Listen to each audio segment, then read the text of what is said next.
I'd like to welcome all of you as you're arriving and those of you who are here with us tonight. It's a very exciting day for us. My name is Charlene Margot, and I'm founder of the Parent Education Series and nonprofit, The Parent Venture. We are delighted to be with you for this inaugural program sponsored by Peninsula Health Care District. A special thank you to Ashley McDevitt and April Torres, who's with us tonight from San Mateo Union High School District. She's the lead of mental health services there. So again, welcome April, so glad to have you. My partner Bev Hartman is also with us tonight. She will be monitoring the chat and putting in links relevant to tonight's presentation. Before I get started, I want to say, first of all, that we're just so glad to be here. The Parent Café is an initiative, again, of Peninsula Healthcare District, but it started actually last year as something that we did in the Parent Venture as the Parent Forum. But those parent discussion groups, which were initially designed to be in-person groups, became virtual last March when the pandemic started. And what we found is that this has turned into a really wonderful gathering place for parents. We have tonight more than 90 people registered, which is amazing for our first event. So first of all, thank you to all of you. Congratulations for joining us, an inaugural event for inaugural day. So again, happy to have you here for Parent Cafe #1, English.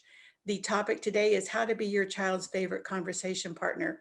Tomorrow we will be presenting an event in Spanish, so there will be a Parent Cafe for Spanish speaking families. That's also tomorrow night, Thursday at 5:30, if you know anyone who would like to join us. So before I get started and introduce you to our keynote presenter, let me tell you just a little bit about how things will work tonight, okay? Dr. Magen is going to start with about 15 minutes of didactic or teaching content about the subject, how to be your child's favorite conversation partner. He is an expert in parent-child and parent-teen communication. He's presented several workshops for us in addition to these parent discussion groups. We find that parents always find the information valuable. We look forward to hearing what he has to say tonight and your response. So again, about the first 15-20 minutes will be content with Eran Magen, and then we open it up to you, today's attendees, to ask questions.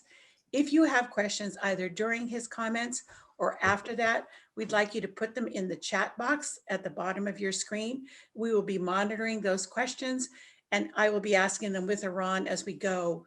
If Eran needs some more information or clarification, he may ask you to say some more about your question. If you wish to remain anonymous, that's fine too. Please enter your question as such. I will not use first names unless you ask me to. Okay, so we want to make sure that this is a respectful place for parents. Okay, so beginning, we're going to have Eran with about 15 minutes of content, followed by Q&A where you, the attendees, get to participate. Ask your questions in the chat. Feel free to talk to one another, talk to us, talk to Dr. Magen. We really want this to be a discussion space for you. Alrighty, let me tell you a little bit about our keynote presenter. Dr. Eran Magen earned his master's in education and PhD in psychology from Stanford University, and he completed his postdoctoral training in population health at the University of Pennsylvania. Dr. Magen served as the research director for the University of Pennsylvania's Department of Counseling and Psychological Services before founding the Center for Supportive Relationships and his new organization, Parenting for Humans. Dr. Magen works with public school districts, universities, hospitals, and private corporations, where he teaches educators, clinicians, managers, and parents how to build stronger, more joyful relationships in their professional and personal lives. Dr. Magen's work has been published in top-tier scientific journals, including Psychological Science, Emotion, and Academic Pediatrics, and he's been cited in popular media outlets varying from Allure magazine to Psychology Today. Please join us in a really warm welcome for Eran Magen. Take it away, Eran. Hooray, this is always an embarrassing bit to sit through, but thank you for powering through it, Charlene. Hello, everybody. Very nice to meet you. I'm sorry I didn't get to know you earlier. I lived in San Mateo for a few years, up until a couple of years ago. And so this just happened a little too late. I'd also like to encourage any of you who are in a good position to do so to switch on your video, because then it feels like I'm talking to people. Thank you, Jenny. Right, rather than kind of talking into the black hole that is my laptop. So feel free to do that. And then this way also, if you don't understand what I'm saying, just go like this and I can see you and it becomes a little clearer. Okay, so I'm gonna talk for the next maybe 15 minutes or so about how to be your child's favorite conversation partner. Before I start, I was wondering if you could, there's a feature for raising your hand on Zoom. If you're familiar with it, I think it would appear in your chat. You can do a response under chat. So if you could just kind of raise your hands for age of kid or kids that you have. So who here has a child or more that are pre-K, or let's say up to K?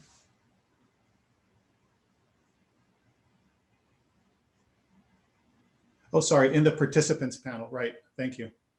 Thank you, Roger. So open that little participants bit and then you should be able to raise your hand. Oh, perfect, yes. So pre-K. Okay, and elementary? You can leave the hand on, as it were. We're just trying to figure out the cumulative numbers.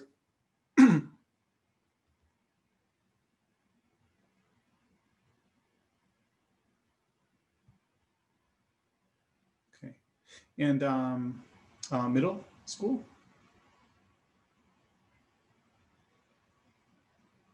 Okay, more middle. And high school?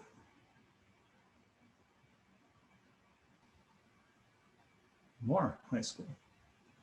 Okay. And kids that you don't need to support financially? Do they exist? It's a mythical concept. Okay, got it. Thank you. Okay, so it seems like mostly elementary and high school with a couple of kids who are actually self-sufficient at this point. Okay, this is helpful. So like Charlene was saying, if you have a question, as I'm going along, just type it into the chat. If you want to type question in all caps before it, it'll make it easier for Charlene to pick them out. I will not be seeing the chat as I go because I get very distracted if I see it scrolling, but Charlene will see it and I'll pause somewhere in the middle to ask if anybody has any questions. And then when I'm done talking, then all we'll do is talk between us and do a Q&A. Okay, so let's get going. Zoom has been playing a little bit of tricks on me recently when I'm trying to share the presentation thing. So if it doesn't work, again, just move your arms vigorously and we'll see. Okay, well, we have this. Can you see the slides there? The one slide? Okay, thank you. So at the bottom, I'll also show you this line at the end, and maybe Bev, if you could put it in the chat also for where to get the slides, so you don't need to feel like you need to be writing all of this down quickly. But I'll show it also at the end of the presentation. Okay, so talking about how to be your child's favorite partner. We did the introductions. We talked about writing questions in the chat. I feel like everybody's generally going to be well behaved. And so just to give a little bit of context, in general, the kinds of the way that I orient to interactions, including kids and parents, is thinking about how much emotional intensity is in that situation, from a little bit to a lot. And so there's the green zone when everything's okay and nobody's especially upset. And that's when we build relationships. There's the yellow zone when people are upset, maybe a little upset, maybe a lot upset. And that's when we do supportive interactions. And there's the red zone when people are really in crisis and we do crisis management, and all the rules are different there, right? Because we're prioritizing safety at the expense of the relationship sometimes. But today we are here. We are definitely in the building relationships part. Everybody's pretty calm. We're just trying to have a conversation, right? So this is not about what to do when you need to talk with a child who's upset. That would be a separate session. Although I'll kind of make hints about what happens. ¿A dónde? Sorry? Hijita, el mail cierra a las 5. Oh, okay. I think that was not for me. Okay. So the main point that I hope you'll take away from today, just in case you have only 5 seconds of concentration in you, is that if you want your kid to want to talk with you, you have to be genuinely curious about your child, right? It's almost as simple as that. Like, you just want to get to know them, get to know your kid. not teach them anything, not, investigate anything in particular. Just be curious about them as a person. And so none of this works when you're trying to use it as a technique without actually having the intention of wanting to get to know them. Okay, having said this, let's continue. So a concept that I'll be referring to over the next few minutes as I talk is this idea of the relational bank account. And the idea is that you can think about your child as a bank that's holding the account balance for you, right? And the account balance is the same thing as the amount of goodwill that your child has for you. And it works between any two people. It's also you and friends that you have, or a spouse, or also vice versa, the amount of goodwill you have toward your child, although they usually don't have to worry about that too much. And the more goodwill one person has toward another, the more this person is going to be likely to trust, to be honest with the other person, to be vulnerable and share, important and deep things, to put effort into helping the other person, to forgive you when you make mistakes, and to cooperate with you. So everything important in a relationship is, I think we can make a case, is connected to the amount of goodwill that exists there. And so I keep the idea of the relational bank account really front of mind as I interact with other people, and also think about how to interact with your kids. And in order to have a high account balance, you want to make sure that you make more deposits than withdrawals. Because in this case, if you have a lot of goodwill, if your child has a lot of goodwill toward you, your child will want to share with you, will be fine being vulnerable with you. And if the account balance is very low, then your child will be closed off and not so interested in talking with you. So how do we make deposits, and what lowers that account balance? To make deposits, we show the other person, your child in this case, that you care about your child, or that you respect your child. Eran, do you have slides that you're showing here? Oh, is it really again not working? Yes. Let me fix that. Thank you for telling me. Thank you. Yeah, Zoom has been very funny about this. I will do this, and I will forgo animation. Okay, so here's a relational bank account. Can you see this? Yes. A little bigger. Okay. So to make deposits, you have to show the other person that you care about them, or that you respect them. And I'll go through a couple of specific examples before, but as you show people that you care about them or respect them, the more goodwill they'll feel toward you. And then conversely, to make a withdrawal, all you need to do is show somebody that you don't really care about them, that their convenience or comfort or interests are not a priority for you, or that you don't respect them and choices that they make. The other way to make a withdrawal is to ask somebody to inconvenience themselves. And that's fine. That's part of relationships. If you ask somebody to do something for you, that ends up withdrawing a little bit from the relational bank account. And so you just want to make sure that you ask for that as seldom as possible, right? And that once you ask people to do things for you, you also start making deposits by showing them that you care about them and respect them. So that's kind of a very brief overview of this idea of the relational bank account. Here are examples of how you show people that you care about them or that you respect them, right? These very specific micro things. You can thank them or praise them, or check in with them to see how they're doing. You can express belief in their ability, and so on. I'm not going to spend a lot of time. I'm not going to spend any time on this now. We can do it later if you're interested in the Q&A. But I just want to show you that these are really kind of normal behaviors, but it's just good to be mindful of those things. It actually pays huge dividends to thank your child when they do things for you, for example, or to be respectful when you give them instructions, as opposed to just kind of slam it on their head. Okay. Onward. General tips about connecting with your child so that your child wants to talk with you. And I'll go into a little bit of depth for each of those. So ask open-ended questions, specifically about things and people that your child cares about.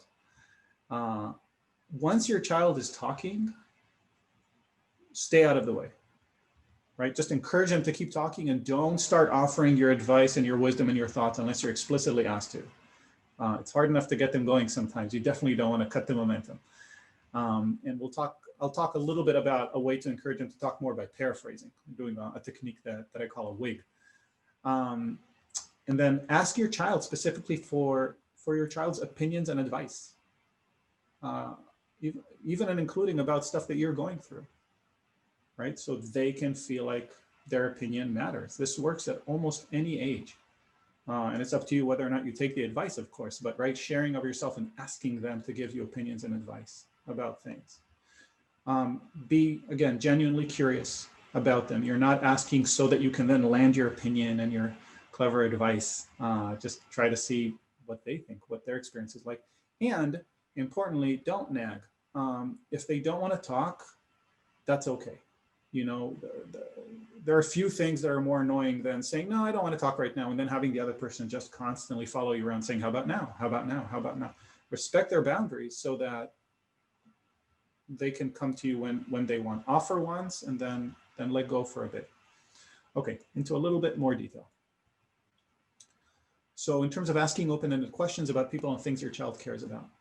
First of all, it's good to just, you know, do a little bit of a reality check, right? How well do you know what your kid cares about, right? What are the names of the friends of your kid? How does your child like to feel, right? Does your kid like to feel strong? Does your kid like to feel talented? Does your kid like to feel pretty? Does your kid like to feel smart? Does your kid like to feel socially savvy? Whatever it is, right? Like what's enjoyable? What is your kid really into, right? What kind of things is he or she really interested in? What does your child enjoy? What is your child looking forward to right now, right? Like what is their attention on, or what's an important experience that happened recently?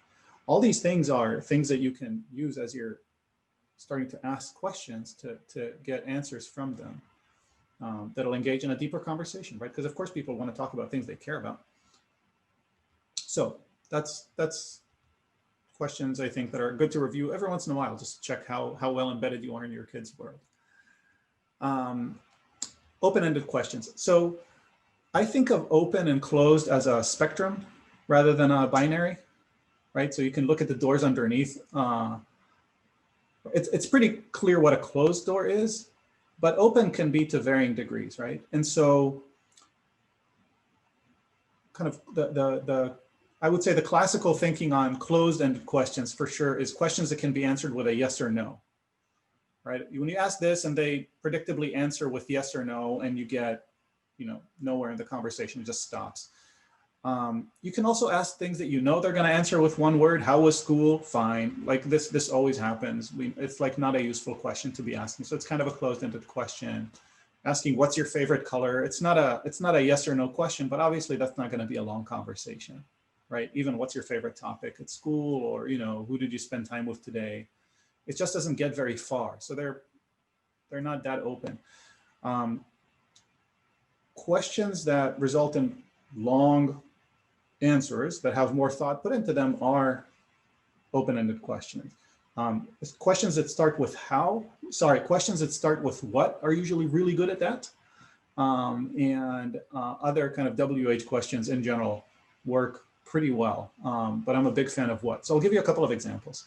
You can ask, this would have worked in the animation, but we can't see it quite now. But you can ask how was school. That doesn't really work that well, right? We get a single word answer usually, but you can ask, what did you learn today at social science? For example, you'll probably get something a little bit longer, right? Or you could ask, you know, what was fun today that you enjoyed? Anything that gives you a few more words. And then similarly, you could say, who did you hang out with today? And your kid says, Julian. But if you're a little bit more plugged into what's going on with your kid's life, then you might say, how did it go today with Julian in volleyball? Which might give you a little bit more of an answer. Also because then your kid realizes that like you actually care in a specific detailed way, right? This is not a generic question. You're following up on an event that you knew was coming up and your kid cares about. Right. So that's a little bit about open-ended questions.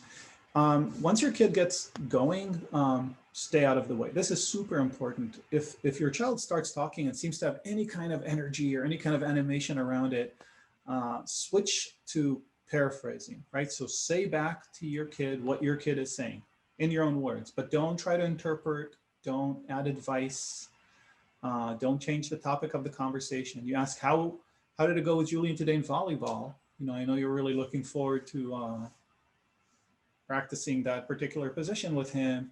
and your kid goes, oh, you know, it was amazing. Julian would set and I would spike, and it just, you know, it felt like I really got it this time. And so instead of saying something like, oh, you see how important it is to practice, or instead of even saying, you know, oh, I'm really glad to hear that, blah, blah, you can say, wow, so every spike just worked, right? You just say it back. And people keep going when you paraphrase. It's kind of amazing. And so if your kid has any kind of energy around something that they're telling you, positive or negative, just say it back in your own words, what you understood. As soon as you start giving advice, the conversation will slow down significantly. Sometimes even if you just start asking questions, your kid might shut down. Maybe not, depending on how much energy your kid has around it, right? But paraphrasing is almost always a very safe choice once they get going. Okay, asking for your child's opinions and advice. This is a big deal, honestly, at any age, because it's such a mark of respect toward your child, right? So you're sitting down, you're having dinner, or you're going on a walk or whatever it is, and you say, you know, I'm thinking about planting some seeds in the coming spring, and I'm debating. I feel like last year, you know, I planted a bunch of cucumber, and you know, nobody ate it. Like, we just had to donate the whole thing. So I'm thinking about what kind of stuff would be fun to grow. What do you think? That's asking for advice, right? That's great. That can be nice. Or you could say, you know, I can't decide, you know, what color to paint the whatever it is that you're going to paint. You know, what do you think? What would make sense? Well, how do you think that would work with the sun on it? Would the sun make it fade? Whatever. Just consult with your child to the extent that they're capable of giving you advice, depending on their age, obviously. But even with really little kids, I have a 3-year-old kid, and I have my digital piano behind the laptop, so you can't see it, but I also have his tiny little, you know, 10-key toy piano that plays real notes, but still. But I asked him where to put it. And then after a while, when the location wasn't convenient for me, I asked him, hey, how do you feel about switching it with this one? He was like, nope. He had a clear opinion. And so I said, okay, it stays, right? Because he gets to decide some things, and it's his piano. And it's not an actually inconvenient location. I just wanted it to be elsewhere. That was more fun for me. So that's okay. But consult at any age. Consult, ask for advice, ask for opinions about things you're going through, not just about things they're going through, right? Okay. This slide is here. Oh, to remind me that when you consult, that's a big sign of respect toward the other person. You are actively increasing goodwill in the relationship when you're consulting with your child, when you're asking for a child's opinion. Right? And so your child will talk with you, and it'll be a nice conversation perhaps about whatever it is you're consulting about, but also later on, your child will be more likely to speak with you about whatever it is your child is going through, because your child will have more goodwill toward you because you showed respect to right? So that's the idea. Okay, so ask for opinions and advice. And then lastly, again, just a kind of a reminder, what I said at the beginning, you have to be genuinely curious about your child. Sometimes if it feels like we're drifting far enough from our child, we might feel a certain sense of desperation to reconnect. It's very understandable, but acting from that desperation is not likely to end up, you know, with your child more open and talking, right? We feel when people are like this toward us and we go like this. So it's so much nicer for both of you if you can, again, adopt the stance of curiosity. Be like, you're a cool person, you say in your head, or maybe out loud, depending on how you think your child would react, right? But you say, you're a cool person. And I'm so curious about like how your head works, right? So, you know, tell me what do you know, I saw that you were building something out in the trees. What are you working on? And just see what happens, right? And similarly, just be very careful not to get preachy. Like if your child is choosing to open up with you and talk to you about things, don't start slamming advice on your child without being invited to do so, or at least being given permission to do that, right? To give advice. Because if they start sharing with you and as a result, they start getting all this advice from you, they'll learn not to share with you next time, right? Because getting unsolicited advice is not fun for anyone. So be careful about that. And then the last point is about nagging. Be really careful if your child doesn't want to talk. And, you know, there will be times when they don't want to talk for a while. That's okay, right? Better to make it clear to them that you're interested. Ask them kind of in normal circumstances where you can do it. You pick them up from school, you meet them, you have dinner, whatever it is, right? But don't follow them around and try to continually engage them in conversation. It's annoying, but also it's a sign of disrespect. They basically set a boundary and you're trying to break through it every time. And so for you to signal clearly that you're interested in talking after, so you say, you know, how did it go, blah, blah, blah, and they say, fine, okay, da, da, da. And you might say, you know, I'd love to hear more, but sounds like maybe, you know, there are other things you want to be doing right now, totally fine. But, you know, when you have some time, if you're in the mood, I'd really love to talk, you know, I'll be here. And just leaving a door open for them. Even if it'll take a while, once they come to you, it'll be a good conversation, right? So much better than the kind of perfunctory, fine, okay, good, purple, trigonometry, whatever single word answers they'll give you. Okay, so I think this is it for this part. These are all the tips, no longer grayed out. Oh, okay, so more information for you. This is 2 minutes that I'm taking for myself. So one is if you want to connect, you know, either on Facebook or on Twitter or through the mailing list, it's all through parentingforhumans.com. You don't need to be memorizing any of this, honestly. I mean, if you are interested, just go to parentingforhumans.com, and then there are the little icons there, and you can join the newsletter, subscribe, or Facebook or whatnot. And these are just, I mean, every once in a while, I'll post an article or a video or tell you about sessions like this that are happening. The other thing I did want to tell you about is a foundations class that I'm running. So the first thing to say about the class, so it's an ongoing class. It's set for 7 weeks, weekly meeting with practice that happens in the middle. But the most important thing I wanted to say is while there's a fee for the class, you also don't have to pay it if you can't afford it. So it's very, very important to me personally to make sure that finances are not a barrier to good parenting. And so it's literally as simple as that. If you go to that webpage and you say, I'm interested, but I can't afford it, send me an email and you'll take it for free. Really no questions asked. Okay, so that's very, very important for me to emphasize. Now, having said that, we'll talk about, it's sort of like what I was going through here, but much more in depth, right? It's a very small group. It's 10 people maximum per cycle. There are exercises every week, like I was saying, and then we meet as a group, discuss the exercises and workshop that we talk about building trust and goodwill and how to encourage cooperation without conflict and how to do good emotional support for your child and identifying crisis and self-care for parents and things like that. So if you're interested at all, go check it out. If you're not, that is fine too. At the bottom there again is the URL for the slides from today, if you're interested for whatever reason. And that is that. So that's all I have to say. And I guess we'll switch to Q&A now, Charlene. Yeah, and Eran, before we start taking questions, and please, if you have questions for Eran, type them into the chat. As he said, you can even put question before it so we can find it, but anything you want to ask, please do so. I have some questions that have come in earlier that I will start with, but Eran, would you just for a minute talk to parents about your advice around asking permission when you're talking to your kids? Sure. So this is specifically about asking permission before giving advice or even. Yeah, I just think that it's a good backdrop for conversation. Yeah, so usually this is something that I spend quite a bit of time when we talk about how to do good emotional support. So when people are upset, basically they want to talk about whatever's upsetting for them, and the fastest way also to get them less upset is to just listen and paraphrase so they can keep talking.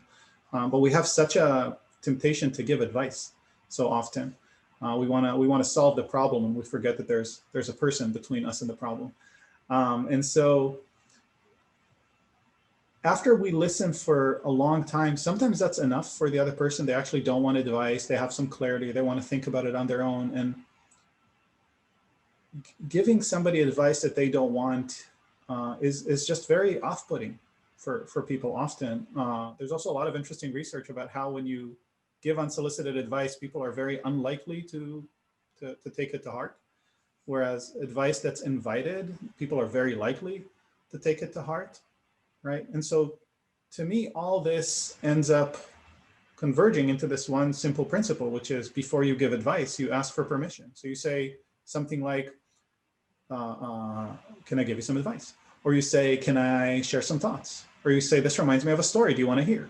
And anything, right, that they can say yes or no to. And usually they'll say yes, but sometimes they'll say no. And then it's super important to honor that because it's such an opportunity to either make a deposit into the relational account, right, by showing respect to the boundary, or it's also a big opportunity to make a big withdrawal by just busting through the barrier, through the boundary that they asked for, and saying, actually, I don't care that you said no. I'm just going to give you my advice anyway. So that's how I'm thinking about asking for permission. I literally do it in conversations with friends. Literally, I try, most of the time, remember, not all, but I try to say like, do you want to hear some thoughts about this? It's like just find an easy conversational way to do it. And I will say, I have adult children, but I've been using these little tips and tricks with conversation with my own children for years now, and they really work. They really work. So it's worth a try. Eran, here's a question that I know a lot of parents, especially of teens, have experienced. The writer says, whenever I try to open a conversation with my teen, he says, not now, mom, and goes to his room. Do you have any suggestions? I feel very shut out of conversations with him, especially now. Yeah. I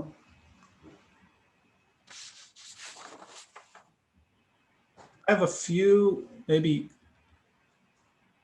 I have a couple of concrete sort of brainstormy ideas and then one principled answer. And then actually I'd love to hear thoughts from people that are here, because I bet people have tried all kinds of different things, some successfully.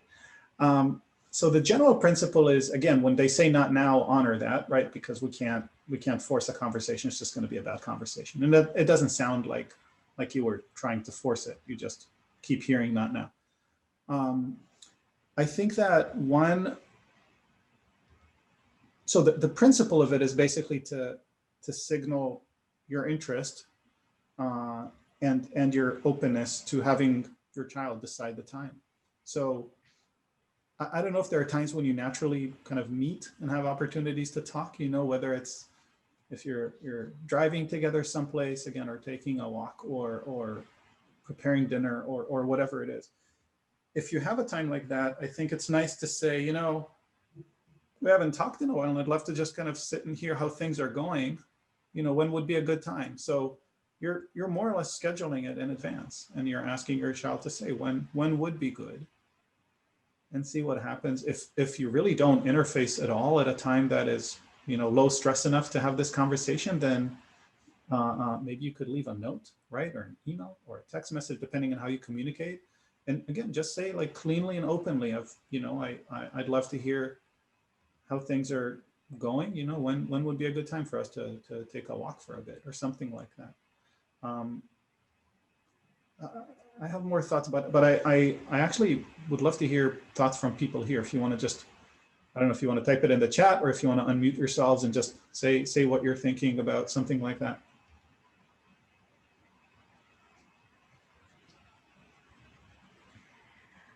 Okay, well, while people are thinking or writing, here is a related question, Eran. This writer says, sometimes I feel like my kids really need my advice. What's the quickest way for me to get them to listen? Yeah, so it's funny, there are layers. I mean, the quickest way to get them to listen is just to talk. I mean, they'll hear you. I don't know if they'll listen. So there's a question basically of how much they want to hear your opinion. And if you can force them to hear your opinion, but there's just a question of how much they'll care. And I say this not knowing anything about your relationship with your kids. Like maybe when you talk, they really do pay attention. In that case, just talk. But for most people, and also for many parents, it helps to listen. Basically, I will care more about your opinion regarding something I'm going through if I believe that you understand my situation very well and that you're on my side, right? And the way to demonstrate that is to tell me warmly and empathically what my situation is, what my experience is, right? So if I come home and I say, stupid coach, and, soccer never lets me play, I'm always on the bench, and then he puts me in for the last like 2 minutes and I don't get to do anything. If I'm kind of upset enough about this and you go and you say, well, you just walk up to that coach and you say blah, blah, blah. And there's a good chance that inside I'm saying, you really don't know the coach and you don't understand what's going on here. And honestly, that's not even the most upsetting thing for me. The most upsetting thing is that Jerry, who's better at me than everything, is also better than me in soccer. And that's just one example. And I never even got to talk about that.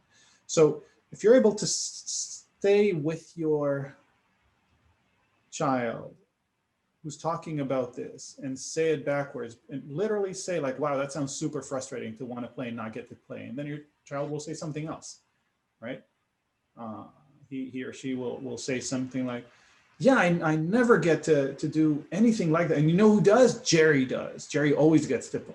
And you start getting more and more of the story just by listening and paying attention. And the more you can say it back to me, the more I'm thinking, wow, you're really paying attention. You really get it, right? And once I'm fully bought in that you get it, then I'll be interested in what you have to say about it. But before that, it's very tricky because there's a chance that you're going to be talking about a problem that I don't feel I have, or that you'll be talking when I feel like you don't really understand my situation yet. So I think the fastest way is the slowest way, which is to say, spend a good deal of time listening, understand the problem, demonstrate that you understand it. Essentially ask your child to grade your understanding. So like, do I get this right? Am I missing something? Here's what I'm understanding. And only after your child says, yeah, no, you get it perfectly. That's exactly it. Then you say, can I share some thoughts? And then. I like that. Can I share some thoughts? Good advice. All right, Eran, here is a good question, especially now during the pandemic. This mom writes, my previously outgoing child has become quiet and withdrawn during COVID. I'm worried about finding the best way to communicate without making things harder.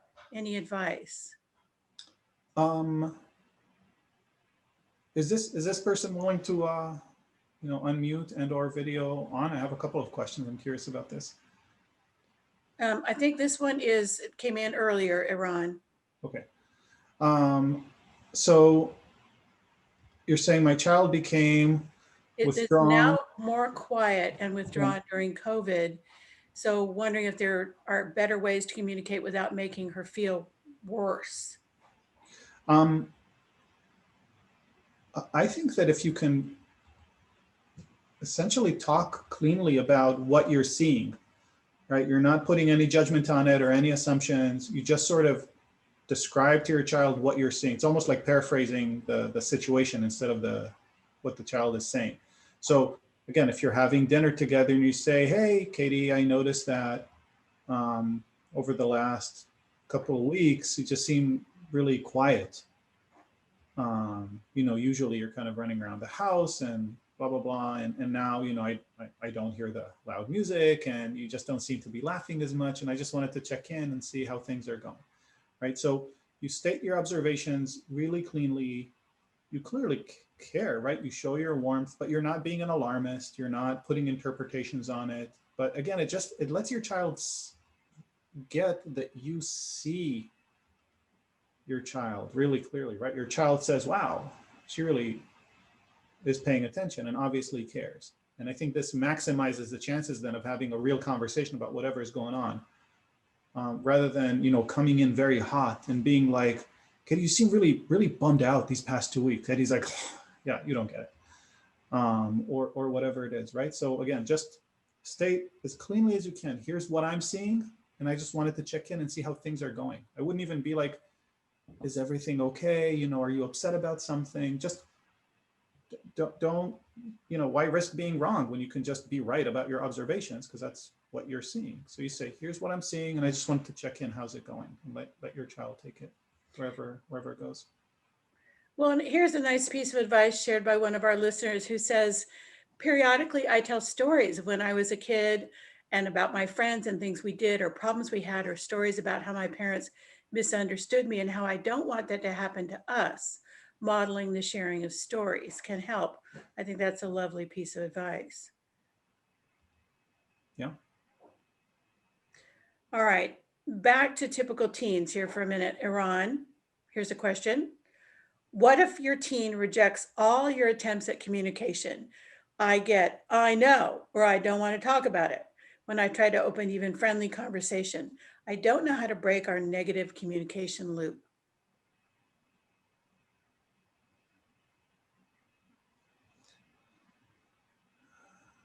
Okay, so I think there are two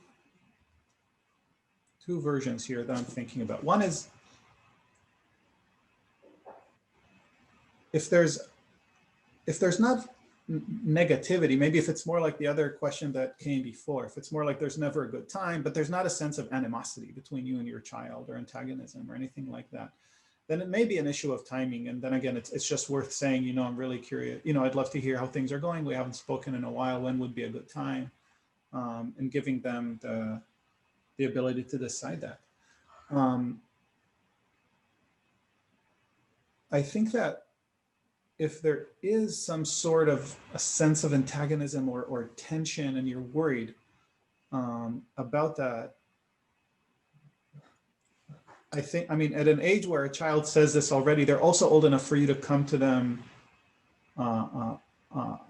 honestly and say, you know, I just feel like we haven't been talking in a while, and I'm worried that we're getting more distant, you know, and it feels like something is off, and I'd love to talk and understand what's happening, you know, and if there's something that's bothering you or that I'm doing that's bothering you, like I just want to hear, you know, I want to connect and talk about that.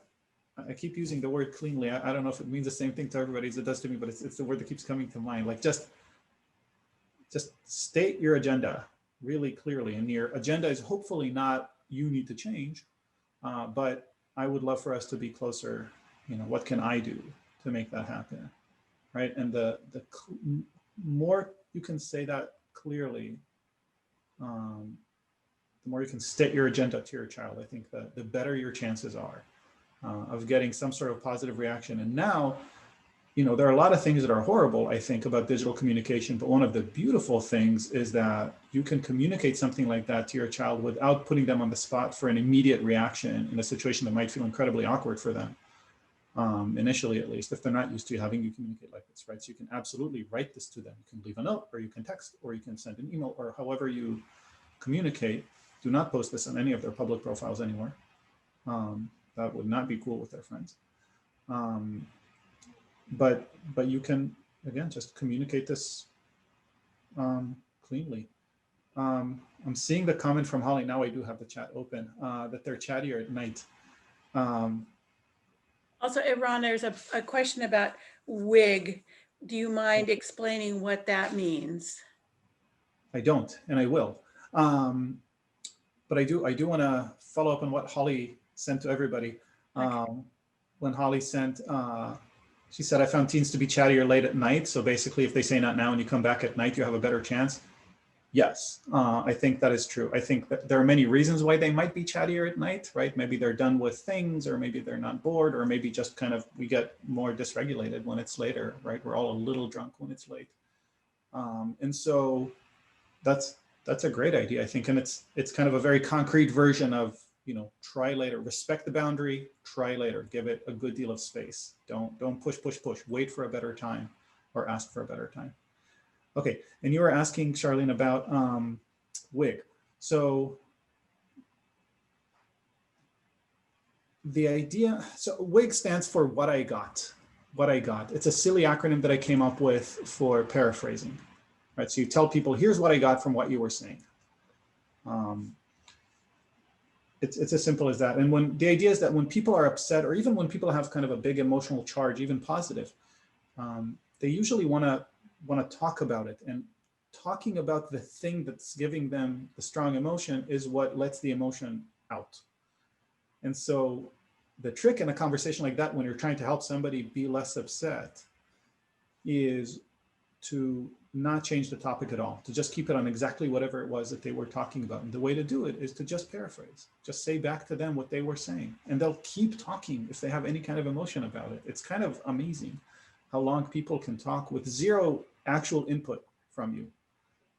You're just paraphrasing, you're not adding any content, but they talk and they feel heard, because when you paraphrase, right, when you wig back at them, you say what you got, they go, oh yeah, that's exactly what I said. Yeah, you're getting it. And then they keep talking, and then you say it back and they're like, wow, you're really understanding what I'm saying here. And you're doing the simplest thing in the world. Honestly, you're just kind of relaxing, listening, and saying it back. You're not trying to think of, you're not trying to analyze what they're saying or come up with solutions or anything. But it's this amazing experience for the other person. Try it with your, the next human being you talk with tonight. Just paraphrase if they have any kind of emotional charge, and it's amazing. People just keep going, and at the end they thank you profusely for like finally being a person in their life who just listens to them and has no agenda. So that's the idea of the wig. It's a way to connect with other people, and it's a way to help them release emotional charge. I'll add the main feature of a wig is that the question driving it behind in your head, the back of your head. The question is always, am I understanding your experience correctly? Am I getting this right?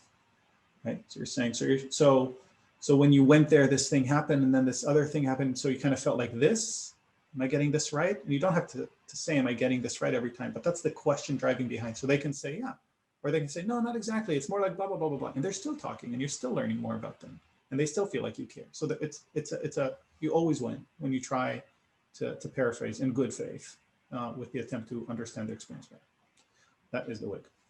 All right. And I think for our next session, we might actually take a step back to that, really teaching people again about wigging, because it's simple, but it's not easy, right, Eran? That it sounds easy, but it's not the same as repeating exactly what they said. It's really more about reflection and listening. I mean, it's not, I don't think it's complicated. I think the main difficulty with paraphrasing well is the enormous temptation to add our own thoughts, because we think that's going to help if we give advice or if we ask questions or if it's that. But once we're able to kind of conquer the temptation, paraphrasing is not very complicated. Hey, here's Colin. Hello, Colin. Yeah. All right. So now that everybody is so much together, here's a parent who says, since the pandemic, we've been spending so much time together, I feel like we've run out of things to talk about. Do you have any suggestions for making family interactions or a family meal more fun? The first thing that comes to mind is actually don't force it. If you don't have things to talk about and it's not super fun right now, don't force everybody to spend a lot of time together and figure out what would be fun to talk about. Like it's okay to have space, right? In a relationship, usually we go our separate ways and things happen, then we come back and we talk about those things. If there's no external stimulation, usually there's not, eventually we run out of stuff to talk about with each other. So first of all, I would say don't force it. Allow people their separate times and doing separate things. It's okay. Having said that, I think people in general are endlessly fascinated with themselves, all of us, right? I've been talking for a long time now, just to hear that's not the motivation, but the reality is that, we like talking about ourselves and hearing about ourselves. And I suspect that a go-to, certainly, parents often wish their kids wanted to hear their stories from when they were little, but kids also have stories from when they were little, right? And it might be interesting for you to ask about those things. Doing kind of like an interview about someone's life. That's at the extreme kind of intense end of things, but it's an amazing experience to set aside some time and say, like, walk me through your life, right? And then let's zoom in on this particular part. And this connects, somebody wrote this, Kasumi wrote, share your favorite photos, share your favorite music, right? Show and tell. You know, what's your favorite music video right now? Show it to me, right? Oh, cool. What do you like about it? Right? Things like that. So it doesn't have to be a conversation. I think the concept of a show and tell really is exactly right, because we usually have more to say about ourselves and what we like and enjoy, and from that things can come out. So that's just a couple of thoughts. There are some games that are designed to help create more interaction. I see Holly, who continues to be, wait, did Holly post this? Who posted this? Somebody posted this. There's an Amazon, April posted this.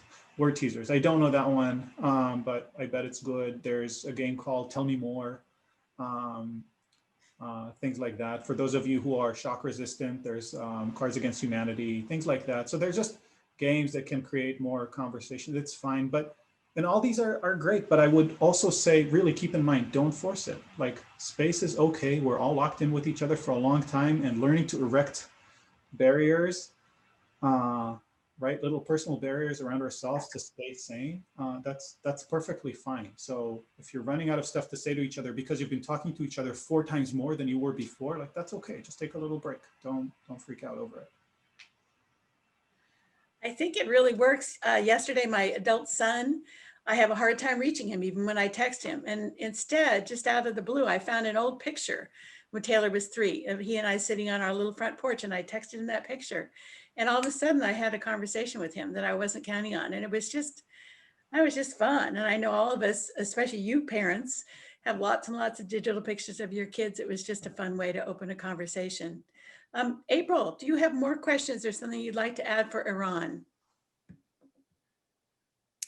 No, I really appreciate everything that he's sharing. I know that this is often advice that the mental health therapist and school counselors will share. I guess one of the things I would also recommend is, connecting with your school counselor, the mental health and wellness team at your site. They can also kind of help maybe bridge that gap a little bit. And, if your teen's upset about something, give them a space to talk, and then encourage them to talk with you. Okay, thank you. Great advice, April. And as one parent wrote, what do you do with a teenager who says, leave me alone, I want my freedom? These are real issues with teens. They're not easy. I hope some of the advice that we've shared tonight makes a difference for you. Eran, before we wrap tonight, do you have kind of any final words for everybody? Or does anybody have any other last questions that they would like to ask before we wrap for the evening? I know it's been a busy, long day with inauguration and everything, but I've enjoyed being with everyone. We've all enjoyed being with you. Eran, final words for everyone. I have no special wisdom, I'm afraid. You all know time with your kids passes very fast. They grow up, you blink and they're grown. And it's hard. It's this, you have to find this balance between not badgering them, but also making the most of your time together. I think in general, I would say that more you can be honest and open and clear with them about how you're feeling and what you're hoping for without laying on any kind of guilt, right? Allowing them to be their own people, accepting and respecting their boundaries. The more you're moving toward a relationship in which they're a complete person, and they know that you are there to take care of them and be on their side and not make life hard for them. So it's funny, I'm not used to kind of closing words, so I don't know how to summarize my entire philosophy in a sentence yet, Charlene. But I would say, yeah, take your time to enjoy your kids when they're there, but don't pursue them to the point that they don't enjoy it. For you to enjoy it, find the balance. All right, and for that freedom-loving teen, I love April's advice. Ask your teen, what does freedom mean to you? And lean in with curiosity. I think more than anything, as Eran said, be interested in your kids, be curious, find out about their lives, because that's what makes it all work. That's the spark that makes it go. And remember, during a pandemic, as I say to people, You know, AP Calculus will come and go, but your relationship with your child is forever. And what we really want is for you to maintain that, make it through, get to the other side. So we hope that this presentation tonight has been helpful. The video will be available for free on our video library. We'll send you that link in a follow-up email. But otherwise, I want to say a huge thank you to Dr. Magen for his great advice tonight. And I hope you'll come back and join us for the next Parent Cafe. Thank you, everybody. Have a good evening. Stay safe, stay healthy, and hope to see you again soon.